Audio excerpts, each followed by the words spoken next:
आपको सफल होना है तो दुनिया को नहीं, खुद को बदलना शुरू करो, क्योंकि जीवन की कोई भी परेशानी आपकी हिम्मत से बड़ी नहीं है। गुड मॉर्निंग फ्रेंड्स, कैसे हैं आप लोग? उम्मीद करती हूँ आप सभी स्वस्थ होंगे, खुश होंगे और सभी अपने अपने कामों में ईमानदारी के साथ लगे होंगे।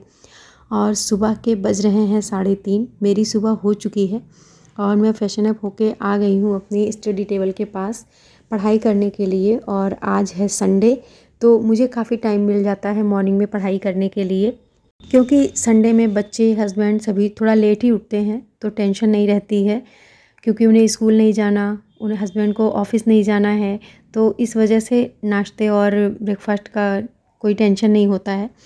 तो आराम से पढ़ाई हो जाती है 3 से 4 घंटे। और अभी मैं अपनी पढ़ाई को 4 बजे स्टार्ट कर चुकी हूँ और लगभग ये पढ़ाई मेरी 8 बजे तक चलेगी। 4 घंटे की पढ़ाई मेरी आराम से हो जाती है संडे की मॉर्निंग में। हाँ, बीच बीच में चाय नाश्ता वगैरह मैं थोड़े थोड़े टाइम के लिए उठ के दे दूँगी जो लोग उठेंगे, और मैं भी अब खुद भी कर लूँगी, क्योंकि आप लगातार किसी भी चीज़ को इतनी देर तक नहीं कर सकते हैं। और ख़ासकर पढ़ाई, आपको अगर पढ़ाई करना है तो कम से कम 1 घंटे में थोड़ा सा ब्रेक तो लेना ही पड़ता है, चाहे वो 2 मिनट, 3 मिनट, 5 मिनट का हो, क्योंकि हमारा दिमाग भी थोड़ा रेस्ट चाहता है। तो लगातार वो 4 घंटे नहीं पढ़ सकता। तो बस अभी मेरा जो है ज्योग्राफ़ी का चल रहा है, मैं उसकी नोट्स बना रही हूँ और क्लासेस भी साथ साथ देख रही हूँ। और अगर आप सब्जेक्ट को पढ़ना चाहते हैं तो पहले एक बार वीडियो देख लें, या फिर आप पहले सीधे ही अगर बुक्स को पढ़ते हैं तो उतना नहीं क्लियर रहता। मैं तो ऐसे ही करती हूँ, पहले मैं वीडियो को देख लेती हूँ, फिर बुक्स को पढ़ती हूँ, और उसके बाद फिर जब वो अच्छे से समझ में आ जाता है तो काफ़ी चीज़ें ऐसी होती हैं जो आपको पहले से ही याद हो जाती हैं, उन्हें लिखने की ज़रूरत नहीं पड़ती है। और जो हमें इम्पॉर्टेंट लगता है वो हम नोट्स बनाते चलते हैं। क्योंकि समय ज़्यादा नहीं है मेरे पास, तो मैं हर चीज़ को नहीं नोट डाउन करती हूँ। जो भी इम्पोर्टेंट टॉपिक मुझे लगते हैं कि हाँ इन्हें नोट करना ज़रूरी है, जो मुझे लगता है मैं भूल सकती हूँ, जो इम्पोर्टेंट डाटा होते हैं उन्हें मैं लिखते चलती हूँ। चाहे वो किसी भी जगह के बारे में लिखा हो, कोई इम्पोर्टेंट चीज़ें हैं, जो भी ज्योग्राफी में बहुत सारी चीज़ें ऐसी होती हैं जिन्हें हम नहीं याद कर पाते हैं। तो हर चीज़ तो एक बार में पढ़ के, वीडियो देख के याद हो जाना ऐसा संभव नहीं है, उसके लिए तो आपको बार बार पढ़ना ही पड़ेगा।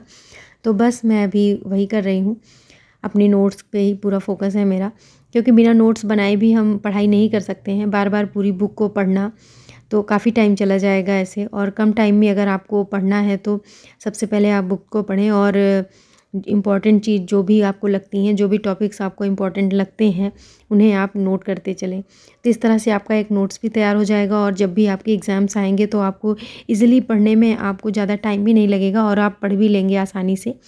कम समय में ज़्यादा आपका रिवीजन हो पाएगा। तो बस यही बहुत सारे फ़ायदे होते हैं। नोट्स तो सभी को बनाने चाहिए ही, और मैं भी नोट्स ही बना रही हूँ अभी। और अभी बच्चे भी उठ गए हैं, हस्बैंड भी उठ गए हैं, तो बस सुबह सुबह उन्हें कुछ नाश्ते में देना था, तो मैंने स्प्राउट्स भिगो रखे थे, जो चने वगैरह, तो वो काफ़ी अच्छा होता है हेल्थ के लिए और खाने में भी टेस्टी लगता है, तो मैंने वही बनाए हैं। और उसमें चुकंदर, टमाटर वगैरह डाल के मैंने बना दिया है। तो बच्चे भी खा रहे हैं और मैं भी खाते हुए अपनी पढ़ाई भी कर रही हूँ। साथ साथ अपनी सेहत का भी ध्यान रखना होता है, क्योंकि सेहत अगर अच्छी है तभी हम कुछ काम अच्छे मन से कर पाते हैं। अगर आपकी हेल्थ अच्छी नहीं होगी तो आपका किसी काम में मन भी नहीं लगेगा। तो बस फैमिली के साथ साथ अपना भी ख्याल रखना है। और कुछ चीज़ें ऐसी होती हैं कि डायरेक्ट उसे बच्चे नहीं खाते हैं, जैसे चुकंदर हो गया, टमाटर हो गया, बहुत बच्चे नहीं खाना पसंद करते हैं। तो उसे अगर आप ऐसे ही किसी और चीज़ में मिक्स करके दे दें तो बच्चे ज़्यादा अच्छे से खा लेते हैं। और इसमें मैं थोड़ा सा अनार भी मिक्स कर देती हूँ तो टेस्ट थोड़ा सा बढ़ जाता है। और नींबू डाल दिया, सारी चीज़ें जब एक साथ मिक्सअप हो जाती हैं तो टेस्टी बहुत लगता है। तो बच्चे भी खा लेते हैं, फिर वो नहीं कहते कि इसमें चुकंदर है तो मैं नहीं खाऊँगा। उनके वो बहाने नहीं चलते हैं, क्योंकि वो स्वाद ही उसका इतना अच्छा हो जाता है कि सभी उसे खा लेते हैं, और सेहत के लिए भी काफ़ी अच्छा होता है। तो मैं तो ऐसे ही बना के दे देती हूँ। आप भी अपने बच्चों के लिए चाहें तो ट्राई कर सकते हैं। वाकई ये बहुत ही हेल्थ के लिए अच्छा है, बड़ों के लिए, बच्चों के लिए, सबके लिए। तो स्प्राउट्स तो सभी को खाने चाहिए ही। और फिर अभी चाय पीने का मन था हस्बैंड का, तो मैंने चाय बनाई। और हालांकि मैं शुगर फ्री चाय पीती हूँ, चीनी नहीं लेती हूँ, क्योंकि उन्हें भी शुगर है तो वो भी बिना चीनी के ही पीते हैं और मैं भी उन्हीं के साथ साथ।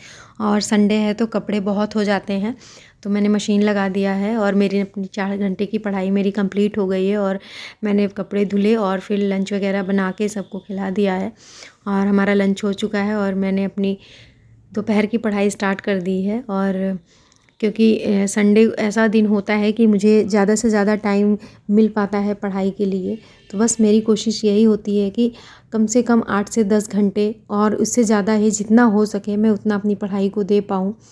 क्योंकि पर डे तो मैं 6 घंटे 7 घंटे ही पढ़ाई के लिए निकाल पाती हूँ।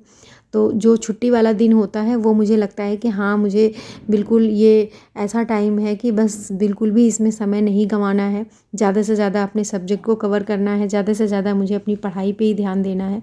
क्योंकि पर डे तो मुझे 6 घंटे ही मिल पाते हैं और थकान भी हो जाती है। और अभी मैं रात का डिनर बनाने के लिए किचन में आ गई हूँ और मेरे साथ साथ मेरे हस्बैंड भी लगे हुए हैं। और मैंने बताया ही था कि वो मेरे साथ साथ लगे होते हैं किचन में भी, जो भी हेल्प उनके लायक होती है वो करते रहते हैं। तो मेरा काम जो होता है वो ईज़ी हो जाता है करने में और कम टाइम में ज़्यादा काम भी हो जाता है मेरा। क्योंकि देखिए बिना सपोर्ट के उनके तो कुछ हो ही नहीं सकता है। अगर आपको हस्बैंड ना सपोर्ट करें फिर आप आगे कैसे बढ़ेंगी, आप अकेले ही परेशान रहेंगी।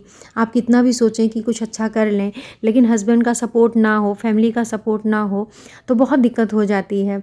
तो इसलिए अगर हस्बैंड फैमिली का सपोर्ट हो तो काफ़ी आसान रहता है किसी काम को करना और मन भी लगता है कि हाँ चलो, अच्छा भी लग रहा है कि हाँ मेरे सपोर्ट में मेरा परिवार मेरे साथ है। तो खुद भी एक अंदर से प्रेरणा मिलती है कि हाँ चलो, कम से कम हम इनके लिए कुछ करना चाहते हैं और ये हमारे लिए कर रहे हैं तो मैं भी कुछ करूं। और हम जब सक्सेस हो जाते हैं ना तो हमसे ज़्यादा खुशी उन्हें होती है। तो इसलिए अगर सबके साथ मिल जाता है तो चीज़ें आसान हो जाती हैं। बहुत लोगों की फैमिली ऐसी भी होती है जो उनकी हेल्प नहीं करती है, उनको सपोर्ट नहीं करती है। लेकिन ऐसा नहीं है कि जिनकी फैमिली सपोर्ट नहीं करती तो वो आगे नहीं बढ़ सकते हैं। हाँ, उन्हें थोड़ा ज़्यादा मेहनत करनी होती है, मेंटली भी उन्हें थोड़ी सी प्रॉब्लम्स होती हैं। लेकिन हाँ, जब हमने ठान ही लिया है, कोई काम करने का सोच ही लिया है, तो उसमें पीछे क्यों हटना। और अभी मैं रात को करंट अफेयर अपना जो है पढ़ रही हूँ। करंट अफेयर की मैंने अभी मैगज़ीन वगैरह नहीं ली हैं। 6 मंथ का करंट अफेयर आता है तो मैं ऐसे ऑनलाइन जो वीडियोज़ आती हैं पर डे की, उन्हें ही मैं देख लेती हूँ। ये मेरा छुट्टी वाले दिन का पूरा रूटीन था कि मैं पूरे दिन कैसे मैनेज करती हूँ और काम के साथ साथ अपनी पढ़ाई के लिए भी 8 से 10 घंटे निकाल लेती हूँ। तो आप भी ऐसे ही मैनेज कर सकती हैं अपने टाइम को। जिस दिन आपको कम काम हो उस दिन आप अपनी पढ़ाई पे ज़्यादा टाइम दे सकती हैं। और जिन्हें भी कुछ करना है उन्हें सोचना नहीं चाहिए, बल्कि उन्हें आज अभी तुरंत से ही शुरुआत करनी चाहिए। आप ये ना सोचें कि मेरे लिए 5-6 घंटे का टाइम होगा तभी मैं काम को करूँगी। कोई भी काम हो उसे शुरुआत करने के लिए आप थोड़े थोड़े टाइम से शुरुआत करें। पहले आप आधे घंटे से शुरुआत करें, 15 मिनट से शुरुआत करें, जितना आपके पास टाइम हो सके उतने से ही शुरुआत करें। अगर आप थोड़े थोड़े से ही शुरुआत करेंगी वो टाइम कब बढ़ता जाएगा आपको पता ही नहीं चलेगा। क्योंकि वो कहा कहते हैं ना कि काल करे सो आज कर, आज करे सो अब, पल में प्रलय होएगी बहुर करेगो कब। तो बस वो कहावत अपने आप पे सिद्ध ना होने दें, बल्कि अभी और तुरंत से ही शुरुआत करें। जो भी आपको काम करना है, पढ़ाई नहीं हो सकती, वो कोई भी आपके शौक़ हो सकते हैं, उन्हें पूरा करने के लिए आप अपनी कोशिश थोड़ी थोड़ी करने की शुरुआत करेंगी तो बहुत ज़्यादा टाइम धीरे धीरे आप उसके लिए निकाल पाएंगी और आपको पता भी नहीं चलेगा कब उस काम में आपको इतना इंटरेस्ट आने लगा कि आपका वो आधे घंटे 15 मिनट से 1-2 घंटे 3 घंटे में बदल गया। और आप उसको सोच के भी खुश होंगी कि हाँ, मैं कहाँ से कहाँ पहुँच गई हूँ। देखिए, बदलाव ज़रूरी है। जब भी आप बदलना चाहें उसके लिए शुरुआत तभी कर दें जब आप उसके बारे में सोचें। तो ज़रूर इस वीडियो को देखने के बाद इस बारे में सोचें। इसी के साथ इस वीडियो का एंड करते हैं। Bye bye, take care, good night.